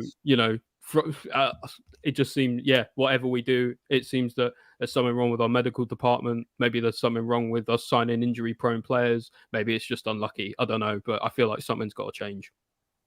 I agree. Something has to change. Now, obviously, whether it's the Nkunku one, you can maybe talk about the pitch there, but did the pitch have anything to do with it? I don't know. This one, I didn't see how it really happened. Obviously, I don't think the medical department is at fault for tendons in the knee, ligaments in the knee snapping. But still, the bigger issue is players coming back from injuries and always getting injured again. That's what I mostly blame the medical staff for, if that makes sense. But yeah, let's get to Raheem Sterling then. A lot of criticism from us, from a lot of the fan base over the last year, including pre-season. Then he was decent against Liverpool, some good moments and bad moments. But today he was actually good. Won us a penalty. Didn't he also play that pass to Jackson, but Jackson almost won us a penalty until VAR gave it offside? He had 6 out of 7 completed dribbles today. I think last week he attempted 2 and succeeded none. Like, that was against Liverpool even. And today he attempted 7 and he succeeded with 6. Now, his passing accuracy wasn't that great with 74%, and he did have some bad passes in there. There was still moments where I'm like, Sterling, you are dreadful. Ground duels, 12 out of 20, which... For a winger, that doesn't sound that great, 60%, but to be in 20, and obviously it's an attacker against the defenders, 12 out of 20 is, you can't complain at it too much. Had 7 recoveries as well. I will also give him a 7. Maybe I could even consider 7.5. I'll be honest. The only thing, there was the one Mudryk cross that Sterling got, I think he could have done quicker than maybe a Sterling or more confidence takes that and scores that. I feel like a City Sterling just scores that instead of the waiting and then not crossing, but shooting anyway and getting it blocked. And a few times I was like, you got through so well, and then the final pass just wasn't great. But at least the dribbling was there and the fighting was there and the, trying and actually playing like one of the few experienced players and one of the leaders, playing like I expect him to play. But I'm not super overly going to praise him. This is almost the minimum I expect from Sterling every week. What he did today is the minimum I expect. And it was good, but it's still the minimum I expect from Raheem Sterling. But yeah, if he does this, I don't have too many complaints. I think he did well in the grand scheme of things. So yeah, a 7 from me. Ollie, what would you give him? 7.5 was probably our best player today. He was the one sort of like slightly shiny piece of shit among the big pile of shit that we were today. So yeah, credit to him. Did well. Got into good positions, was dangerous, won a pen. Still just need to see a bit more from him in terms of like the finishing aspect of it and sort of the final ball and stuff. But actually what we've seen in the last 2 games from him has been actually much improved. I think in pre-season he was very poor, and last season, of course, he was really poor. But so far this season, he's been one of our better players so far. Yeah, you said 7.5, right? Mm-hmm. There you go. Pice, a 7 and a 7.5 for Sterling. What would you give him? I'll give him a 7 because a couple of times in the first half, like there was one where Enzo chipped the ball over to him, and I felt like he could have controlled it better and cut it back across. I don't think all of his cutbacks were amazing. There was one in the second half where Mudryk pulled it across, and I felt like, if there's City Sterling's there, he's already anticipating that and taps it in. Yeah. It wasn't quite there. But a lot of the runs he made, like even like, in the it was like the 90th minute or something, like he just took it past like 4 players and just, like I want to see that more, like the pace, the strength, just the pace, like just run at people, like what I mean, because he never does it anymore. Like all he does is he gets the ball, either dribbles into players when he does try, or he turns around, pass it back. Like, so if we see more of that from Sterling, what he played like today, then there really will be no issues with him because he'll create chances and hopefully score. So yeah, hopefully he keeps it up. But I have no real hope, to be honest. But no, me neither. I think this is just a purple patch. He started last season well as well. No. I'm gonna give him that benefit of the doubt. Maybe he just needed a little while to get going. Oh yeah, I'm the experienced senior player here now. All I'm saying is he's been more bad for us than he has been good for us. Without a shadow of a doubt. And I've been probably more critical of him than almost anybody else. Maybe sometimes even too much. But yeah, a 7 overall. Ollie, I gave Pice the chance with Chukwuemeka to speak even before I say a word. You'll go for Jackson. What did you make of him? I didn't even realize he got booked. When did he get booked? It was really weird. He got booked when there was like a coming together. When Gallagher pushed Paqueta over, somehow Jackson got booked for some reason. Yeah, I think even though all he was trying to do was calming down the situation. Well, then actually he had a go at Paqueta. Was like, get up, and he was like, no. Yeah, I think that's what happened. But I would give Jackson I think I'll go with a 6 for Jackson. He was trying to make things happen. Had a header early in the first half that he should have scored, or at the very least needs to get it on target. Been having a few chances, just hasn't been able to get them in the back of the net. And so far, it's been the same as what we've seen from Jackson so far, which is like a lot of running and a lot of really industrious work and really working hard for the team. And we really appreciate that. But you're our striker. We need the goals from you as well. So it can't be higher than a 6 for me. Fair dues. Looking at some stats, pass accuracy was 67%, 20 out of 30. Not great, but obviously as a striker, that kind of, I understand that sometimes some of the layoffs you have to do are difficult. Shot accuracy, 0 out of 2, so he didn't get any of his attempts on target. Obviously, one of the ones you're talking about in terms of the header. That's got to be on target for me. Yeah, I know it's coming in at speed, and I know what we said about headers. This is one of his main weaknesses, by the way, is heading. I know, but if you've just got to get your bonce on it and sort of somehow like just point your head at the goal and just let it bounce off you, But maybe it was just too high, because like maybe you needed to jump a little higher. It kind of bounced. I'm just saying, like I think he should have done better, but it is one of his main weaknesses. Yeah, maybe he needs to be running back post a bit more for that kind of finish. Yeah, it's a tough one to judge because obviously I haven't seen him jump that often, so I'm not like, it's difficult to judge. Can he just jump higher? Because the way he hit the ball, or the ball hit him, I should say, I'm not really sure how he can score it because like the ball was kind of over his head. So how can he hit it down then? Like I think he just needed to jump higher. To be honest, I think it's the timing. Just needed to jump higher. Yeah, but can he? I don't know. I don't know. Yeah, that's a I good find point. it- Can he? We don't. Well, I guess we'll see. He's not. Who's got that leap on him?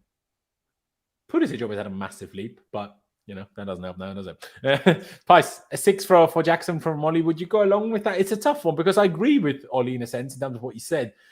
His main job is still to score goals, but still everything outside of the goals, essentially, he did really, really well. Obviously, a bit unlucky that penalty he didn't get. That was very, very close. I still didn't think it looked offside, and then they just like offside. I'm like, okay. Did well to get around the keeper as well for that.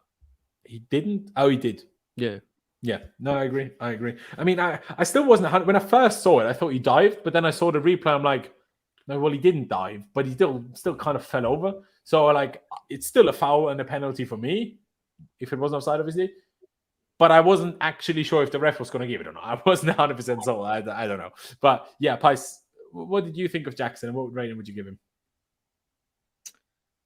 I think outside of, potential bit of rawness in front of goal, his overall play was generally like a 9 or a 10. Like, I'm generally mesmerized by some of his play. Like, his feet, his pace, his runs, his strength. I think he's the complete package, but we just need to get some more goals out of him. And I also think the team needs to create some more direct chances for him as well. Yeah, I agree. Because at the moment he's getting like these half chances. Like, it's not like he's got a clear 1-on-1 or something. So, and to be fair, also, when he did have one of those, it goes back to a he super scored chat it. we had at the beginning, isn't it? In terms of the team needs to gel and mesh together because he yeah, could have a lot more clear chances, but unfortunately, he never got at the end of the cutbacks. Now Yeah, can obviously be partly on him, partly on the cutbacks, but it's just the chemistry. Once the chemistry's there, he can have simple tap-ins with doing the exact same thing we do so far. So it's kind of like difficult to judge, really. Isn't I don't know. I part of me doesn't buy the whole like we need to gel, we need to mesh thing because like a lot of these players were all together last season. No, last season was a mess, but that at least gives you an idea, training week in week out about how they're supposed to work together. And like look at we've bought more players, but other teams have bought players too. Like we're not the only team to make additions. And so I think there has to be a point where you go, yeah, of course there needs to be some time to gel. But when actually, you look at this team today, bro, I don't know. Thiago Silva. Like look at like James Ward-Prowse, for example. I thought he had a pretty good game today. It was his first game for them. Came in, hit the ground running straight away. Into 10 essentially that have always played together. He was invisible apart from his assist, to be fair. But he still got 2 assists, bro. That one in the game, so. Yeah. But still, it's one player added to a team of essentially 10 others who've always played together. And it's the main part of the team. The striker is the center of the team. So exactly. While we had like Chukwuemeka never played, so you really had Sterling and Enzo. I get it. The only ones that played because Gallagher never played as a 6 and Chilwell never played as a winger. So it's I do get it, but it just feels like an excuse. It feels like a cheap reason to say, "Oh, this is why we didn't win." Exactly. No, hopefully Vlahovic scores all the goals for Juventus and never leaves them, and hopefully stays there forever and ever and ever. So I don't ever have to contemplate that one again. But yeah, sorry, Pice, we cut you off. You said overall you would actually give him really high rating, but obviously you didn't really finish your point. What would be your final rating? Yeah, overall final rating, I'd probably actually go a 7. I'd go a 7 because I do think he was really good. Okay. I do feel a bit sorry for him. Like I want to see us play 43-1 next week. Really put it on badly. Yeah. But I've wanted that ever since preseason, and then I got it in preseason, and as soon as the season starts, I don't get it anymore. So that's just misery. It's like last season. I always go back. In preseason, Tuchel all of a sudden played a back 4, and we were sort of like, yes. I mean, I know we kept losing, but at least I was like, okay, finally he tries this. Do you remember me saying like you? Remember Pochettino? He said something. I can't remember the exact quote, but he was like last week, he was like, "Yeah, we may have to adapt now." And Nkunku's injured. I was like, "Why does he make such a difference to what formation you play?" Because clearly, like, I don't understand. I know what you mean because like if he was planning on playing this kind of formation anyway, he said something like, "We need to adapt or something because he's injured." I was like, "Well, why can't you just play like?" And Nkunku wasn't even playing really as a 10. He was on the left like the last 2 preseason games. Like, why does he make such of a difference to whether you play 4 at the back or not? I don't understand. No, I agree with you there. I feel like maybe he's referring to maybe changing from sort of 2 at the base of midfield to a flat 3, maybe. like that. Maybe that's the plan. But then He again, hasn't we've done seen. that yet, I was though, going to say, has and Kunku's out, and he hasn't done that. Maybe now that Carney's out, he'll finally see. Yeah. see Or what- that we have Caicedo and Lavia now, I guess. But yeah. Mm. Yeah. But I would probably, you gave a 6 and a 7. I'll probably make it quite easy for myself and honestly say 6.5 because I'm kind of in between both of you in a way because I'm like, I do think he did really well outside of the things that are most important to a striker. But I also think, yes, there was a couple of cutbacks where if with better and different instinct, he could just get there. But I still think, like Oli said, in the grand scheme of things, we didn't really create anything for him. It was more him creating things for others, which is also okay. Some teams... And also for himself, like nobody's giving him the service. He's having to go and find it, which is fair enough for him. Absolutely. I mean, because Christopher says here, you can't teach instinct. Jackson is a converted winger. His natural instinct is to want the ball to feature over the top. So the play is okay, but compared to Giroud, his older play is not okay. His older play is brilliant.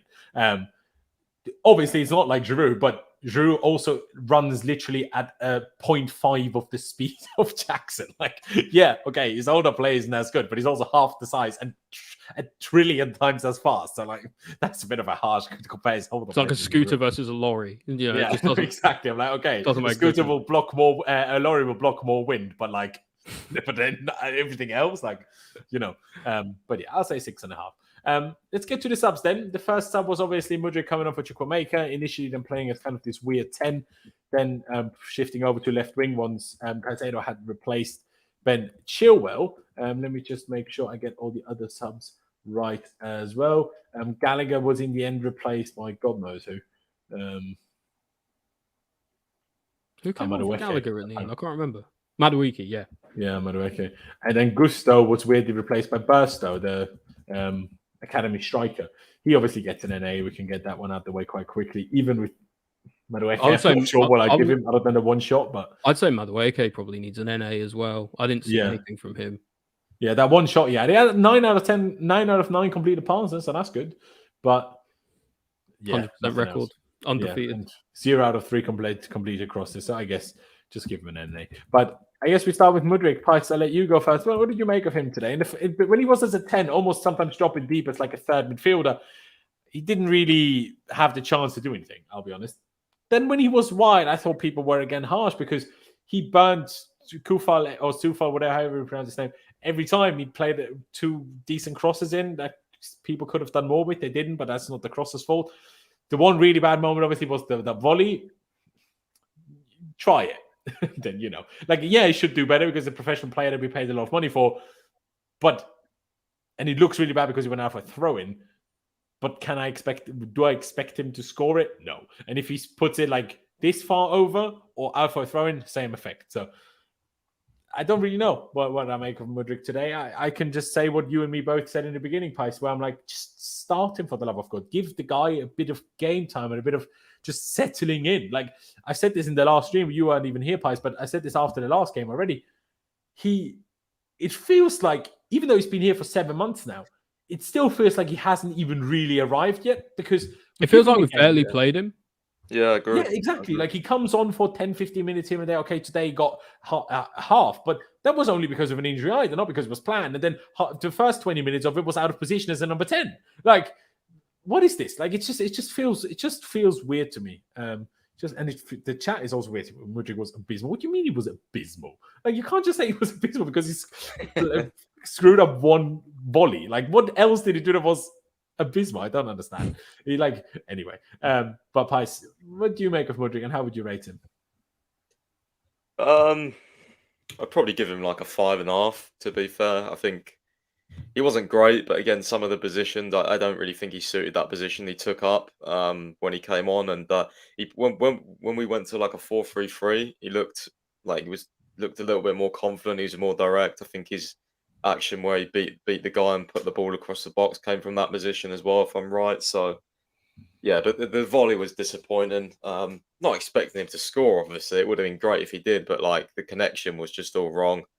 It was a big chance. He maybe could have even took a touch and then volleyed it, or just decision making is obviously raw. But I agree with you. It feels like we haven't really seen him. Hopefully, he gets a start next week, but I doubt it. I really doubt he plays. It's frustrating because we all know the player that's in there, and you know, again, I think today also not really his type of game where, you know, yes, there was space, but Yeah, but he's a Premier League West I mean, it Ham. would have been Every his game type should of be game his if we game. started him, but we only brought him on when West Ham decided to just park the bus.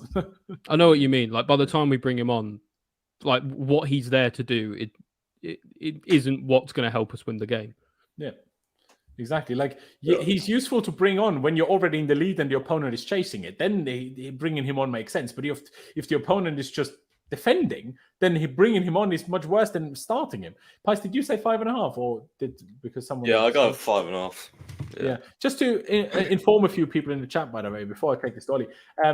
Mudryk completed 3 out of 7 crosses. That's more crosses than any other Chelsea player did. Yeah, but they all went to no one.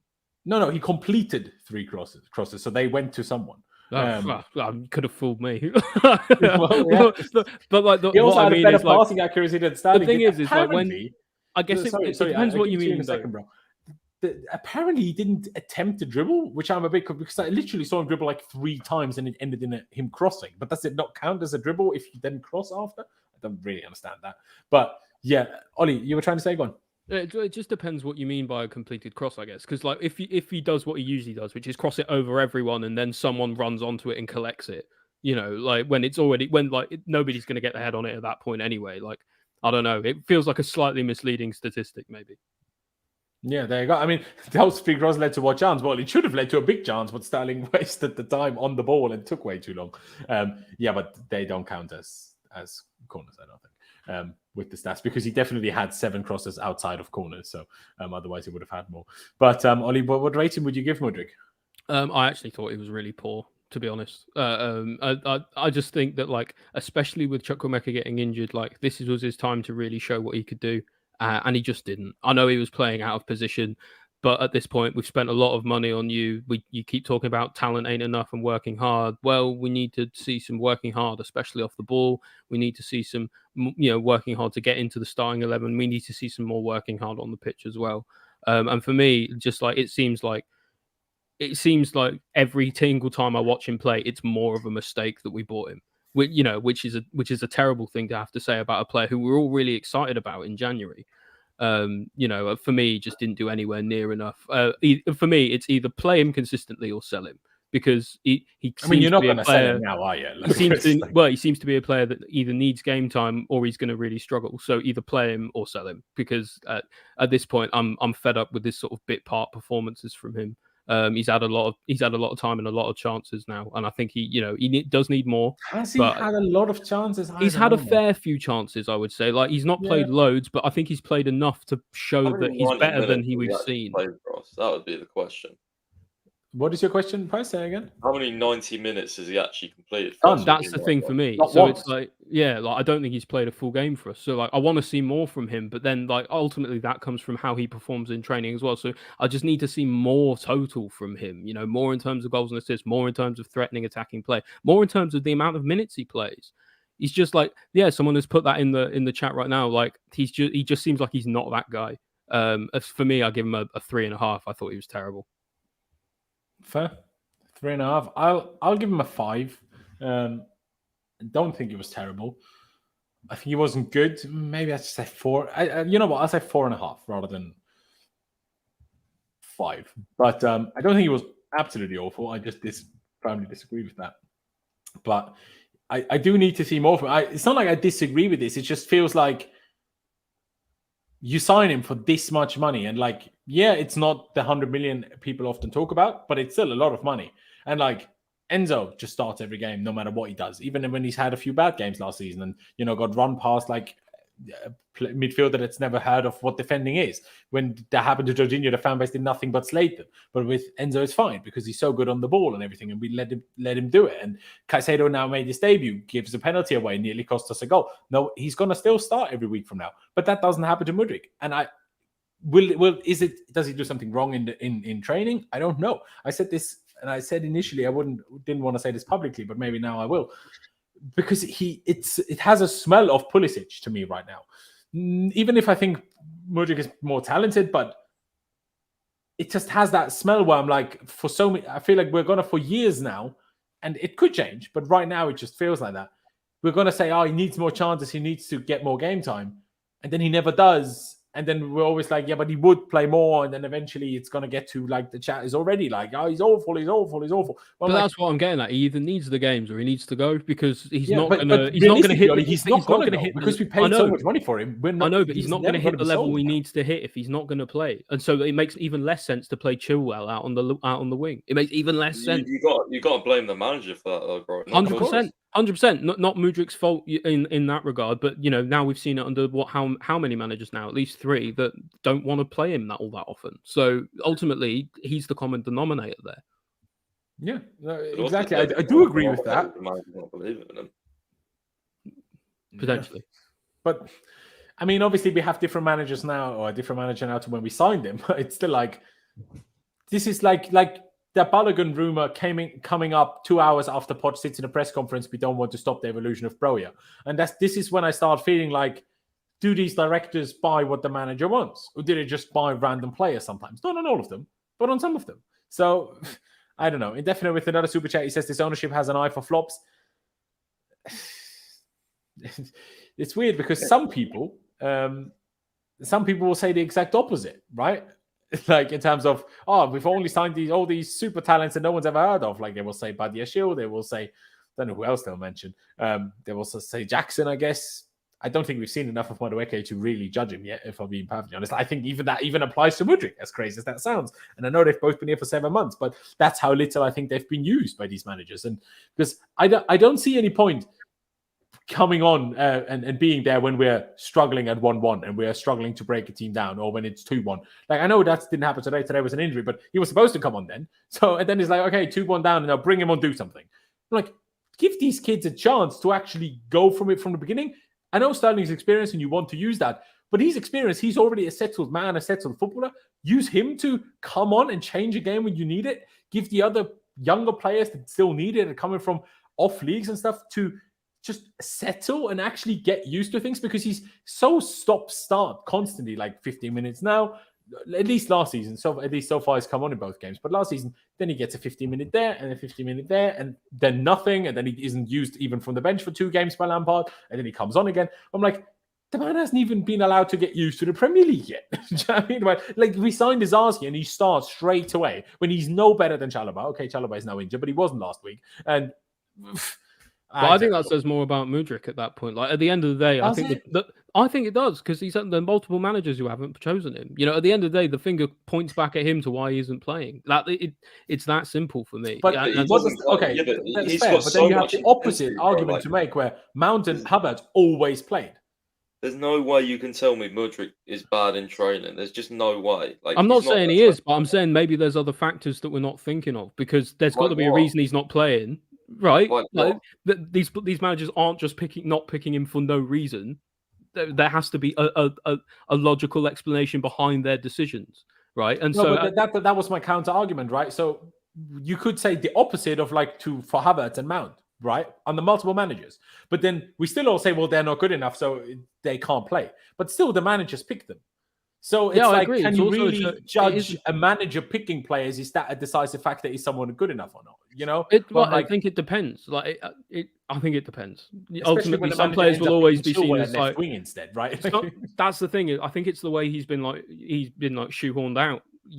Especially under Pochettino. I'm just really not impressed by clearly whatever he's got going on, because managers aren't choosing him. Right? That's not an isolated thing.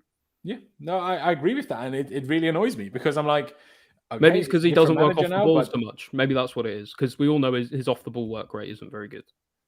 Yeah, but I don't even agree with that. But yeah, it doesn't matter. Yeah, I disagree with that a lot. I think he's actually good defensively. I think he's tactically, in terms of understanding when he needs to run and when he needs to press, that he needs to work on. But it's not a lack of effort. Even at today, no, I'm not saying it's a lack of effort. I'm just saying maybe the manager just doesn't see the quality there, which is a massive damning indictment on our recruitment. Yeah, I mean, first of all, yes, but at the second time, when I see the manager instead play Chilwell on the left wing, then I'm like, can I trust the manager's judgment? I get Do you know what I mean? Where I'm like, as much as you make fair points, but I'm like, yeah, but is that whose opinion should be? I mean, he's the manager, so that's the opinion that does matter.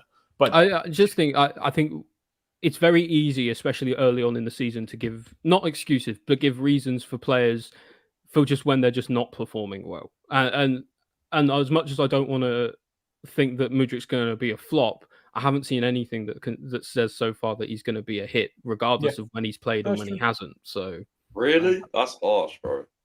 His best game was in his very first game, all right, where he played half an hour against James Milner. It's hardly the biggest indictment. It just feels again like it's one of these players who's come in and initially impressed and done absolutely nothing. That's what I mean. Like, give him the chances, man. Like, I don't know how many starters he had. I'm not sure where I can find how many starts he's had. I agree. He had like 3 or 4 starts on all managers. I agree. He needs to start to get better. Exactly. But he's not good enough at the moment to start because of that. No, it's a circular problem. Yeah, I don't disagree. But you need to. The only way to change it is by starting him. So then, and the only one that can do that is Poch. So do it. But yeah, Caicedo played half an hour nearly. Honestly, I love him, and I'm excited for what he's going to do for us. But he couldn't have played much worse than he did. I agree. Like, he gave away a stupid penalty. He literally passed the ball to them to almost concede a goal to force Sanchez into his only save. He literally couldn't. I mean, that volley he had, that was nearly good. So that was nearly nice, but unfortunately, it was just nearly nice. I mean, the passing accuracy, okay, 84%, but even that is worse than Enzo and Gallagher. So, yeah, tackles 1 out of 2, ground duels 4 out of 7. That's good. Aerial duels 2 out of 3 is also fine. But still, you give away a penalty, you give away a goal and hope that the goalie saves you.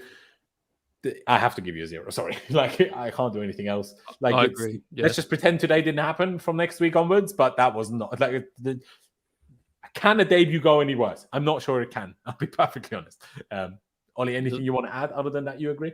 Oh yeah, I was going to say 0. The only thing he could have done worse is like a João Felix-esque red card. Or, like. But at least João Felix played well outside of the red card. I agree. Yeah, at least Felix played well for his hour or whatever before he did get sent off. But yeah, just really, really poor from him. Expected better. And I will continue to expect better. Didn't impress me at all. Absolutely. Pice, you thinking our 0 is a bit harsh? No, it was still 100% 0. Should be lower than 0, really. I tweeted this out. It was like, you know how you get like script writers and like, oh, the Premier League scripted, like, second record signing misses a penalty, the record signing comes on, gives away a penalty. Like, you couldn't have, like, this is stuff that script writers, like, make. Honestly, it was horrendous. It was either going to go one way or the other.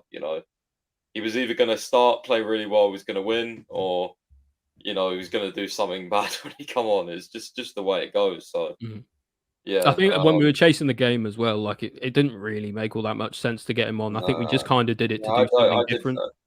I didn't really understand. I think the idea was to allow the other players to be a bit more attacking. If you have him on, but because he brought him on not for Dizazi but for Chilwell, it didn't really change anything. So we still looked so erratic, like, system wise. Like, Caicedo was like constantly chasing attackers, and it was like we were just all over the place. Like, it was no like real sort of structure towards the end, really, from what I saw. No, I agree. I mean, Armchair Supporter says it here. I said I was trying too hard, not composed at all. It's probably true. Was trying too hard. He probably felt a bit of pressure. It's like, okay, they just paid this much money for me. We're losing 2-1 here. I need to help us win this, and then he overdid it. But hey, it happens. I'm not gonna judge him too much of this. I would want to give him benefit of the doubt, first game and everything, but £115 million fee. No, he doesn't choose his own fee, but at the end of the day, he's got to live up to his transfer fee, and he certainly did the total opposite of that today. Yeah, that is very true. All right, we finish it off with a rating for Pochettino. I also put a poll in the chat to pick a rating for Poch. I gave you the option between 3, 4, 5, and 6. Maybe people would even like to go lower than that, but it only gives me 4 options, and I thought, let me just do it this way. So please pick between 3, 4, 5, and 6. If you wanted to go lower, I guess put it in the chat. But I'll let you go first, Pice. What would you give Pochettino today? I hate these managerial ratings, by the way, because last season we had this bit as well. It's like we played well, but we lost. And it's like, what do I give the manager? Like, I tried to judge it on subs. I think he did. But can you say we played well? Look at these ratings we gave out today. No, but I do. And you didn't give any higher than us either. So I don't think you can sit here and say we played well when these 3 players are the only ones that have a high rating. No, but I think Chukwuemeka coming off. I think Enzo missing the penalty is a different game. Like we Of definitely course. dominated the first But, half. you know, Pochettino essentially, still picked the penalty shooter. Do you know what I mean? He's got a point. Yeah, maybe unless they had a tournament or something, because I had that. Yeah, one.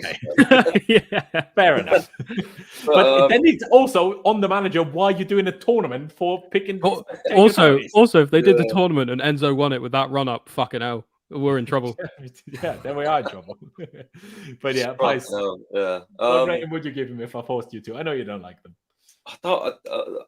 I almost want to see what you guys say. Like, okay, that's fair. That's fair. know, man. I'll go first myself. Okay, I'll make it easier for you guys. I'll give him a 3 because I don't like the system. I don't like who he's picking in the system. I didn't like any of the subs other than the forced ones. I cannot comprehend how after the howler that Dizazi has had until that point, we were already losing. So what was the point in still like defensive aerial set pieces? We were losing.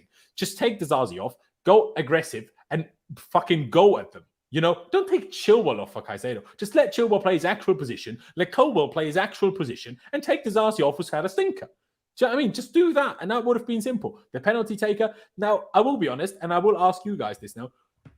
When, obviously, Reece isn't there, Nkunku isn't there, with the players that were on the pitch when that penalty was taken, who would you have let it take instead of Enzo? Or would you have given it to Enzo anyway? Because I will say, I'm not saying necessarily that I would have given it to Enzo, but Enzo would have at least been in my 2 or 3 that I would have considered.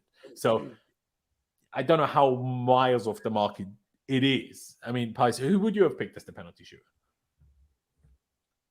I would have picked Sterling personally because at least he's taken penalties for Man City. Like not very well. I feel like I've seen him miss a few for City, but he's missed a few, but he scored quite a few. He definitely scored more than he's missed. Yeah, probably. So I would have picked, especially because he won the penalty as well. He won the penalty, so let him take it because he would. Although usually you're like, don't let the guy that got fouled take it. That's usually the thing, isn't it? I don't know. Not for me. For me, maybe that's not a thing in England, but here that's always like, don't let the guy that got fouled take him. I would have given it. That would be a great rule, by the way. What do you guys think about this? And also in the chat. I think we should, other than if they get injured, we should let the player that gets fouled take the penalty, and that should be the rule. It has to be that guy. Then you wouldn't have this whole, like, it needs to be the same penalty taker all the time. You wouldn't have the golden boot situation as skewed by just taking a lot of penalties. I think it would be much more fun if whoever gets fouled needs to take the pen. Wouldn't that be great? I think it should be Jackson. Just give it to the striker. Because like, at the end of the season, the striker doesn't go, I scored 8 goals and 10 penalties or whatever. They go, I got 18 goals, you know? It's good for his confidence. Unless we try to sign them like Balogun, then we're like, okay, he scored 21 goals, but 8 of them were penalties. Yeah, then we get into the conversation about expected goals and all the rest of it. It's just a quagmire after that. But quagmire, yeah, there you go. I do agree. But at the same time, if in the end Jackson misses, like Enzo did, then it has for the striker, this is much worse than for a midfielder. Like, there's also that side of things. Like, yes, there's the point to make. Give it to the striker and just let them take it for confidence. But if they miss it for a striker, that's way worse because the midfielder isn't usually involved in scoring goals, so that the confidence won't be affected in passing, right? I agree, but at the same time, just keep giving him them, and then it won't matter if he misses one. Yeah. But it's just like now before he's scored, right?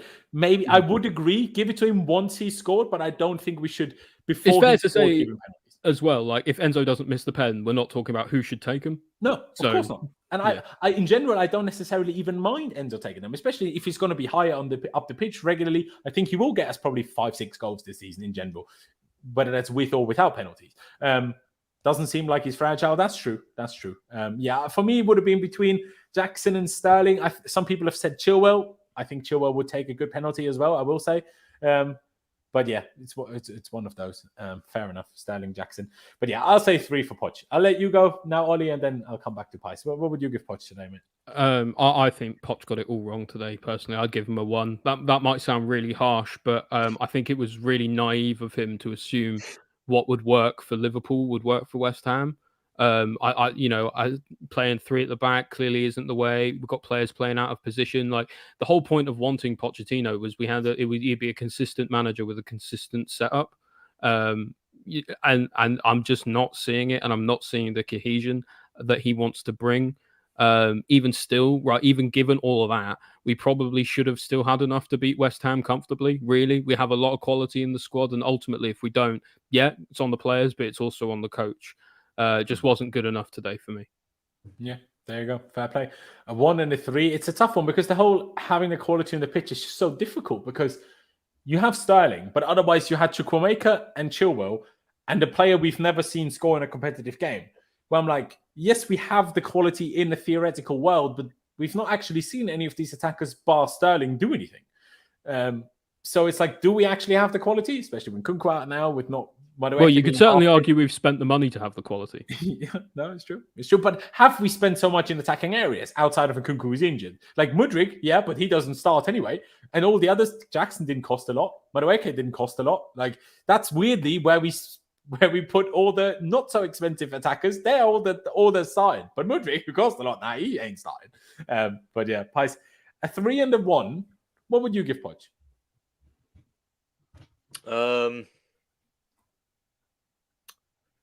I don't know because I enjoyed the game more than you guys. So clearly, I don't know how because you didn't give the players high ratings. So I'm a bit confused. But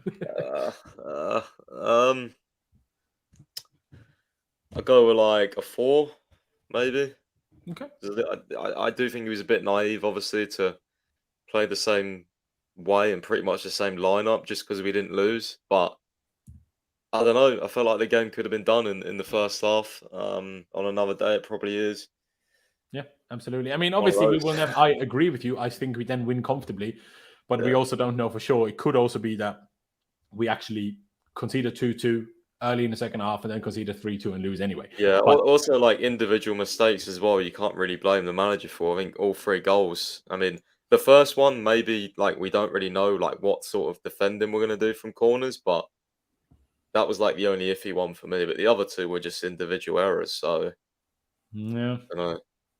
But the individual errors came mainly from Dizazi and Gallagher. And I mean, Gallagher, okay, after last week and with Caicedo not fit to start, but I don't understand why Dizazi is thrown in straight away. You have Colwell and Silva. You have Chilwell. Just play a left back and 2 centre backs. Who said that Dizazi needs to start every game? I don't understand who came up with this idea. But anyway, it is what it is. I don't even want to get too much more into Dizazi because that whole situation annoys me anyway. But now that Chalobah is injured, it's a kind of non-debate regardless. But yeah, ladies and gentlemen, I do need to wrap this up because I do need to head off. We've overshot anyway a little bit. But yeah, ladies and gentlemen, please do follow both of my wonderful guests down in the description below. Ollie's Twitter and this podcast. You can both see them on screen. Their links are down in the description, as well as, of course, Pice's Twitter and his website. Please do check both of them out. That'd be massively appreciated. And of course, subscribe if you haven't already. Still over 200 of you here. Appreciate it a lot. Hit the like button on your way out. Just one click of a button that doesn't cost you any money or any time. By the way, you guys, the ones that have voted so far, also picked the lowest rated that I made available for Poch's rating. So a 3. Not a great day, unfortunately. And even more unfortunately, this season, whenever we have a bad result, we need to wait a week to rectify. At least this time it's only Sunday till Friday, so I guess it's a little bit less than a full week. But oh my God, if we don't beat Luton, I guarantee there's going to be Chelsea fans that are going to be Poch out. We simply have to beat Luton because the thing is now is like we're and not even just scrape it. We need to beat. Yeah, like Pochettino really needed to hit the ground running, and now we've already dropped 5 points in the league on week 2. You know, yeah, like exactly. no excuse against Luton. We're not in a position to laugh at no one. I think Liverpool, a lot of the fans coming out of the ground were pretty content with that. Like, I think speaking to a lot of people, they thought we'd get battered, to be honest. So I think this is our first sort of game where we're like, shit, you know, the fans are getting a bit annoyed. But yeah, like, so I don't think, but like, if our form doesn't pick up, and then people look back at the Liverpool game, they won't be as happy with it anymore. But as a first game, thinking we will build on it, they're happy with it. Yeah, but if you then don't build on it, they're not happy with that. No, I agree. We need to go. We need to go on a win and run now for sure. We need to beat Luton. We need to beat Forest, and obviously Wimbledon and as well in the cup. We need 3 wins. Yeah, simple as that. You know, it's got to be 3 wins in the next 3 games, and we need a couple of attackers ASAP. No messing about. No pulling out of transfer of release clause and stuff. Well, and Poch, play people in their right fucking positions for once. and that. But yeah, ladies and gentlemen, thank you guys for watching. Up the Chelsea, upwards and onwards, and we'll see you next time.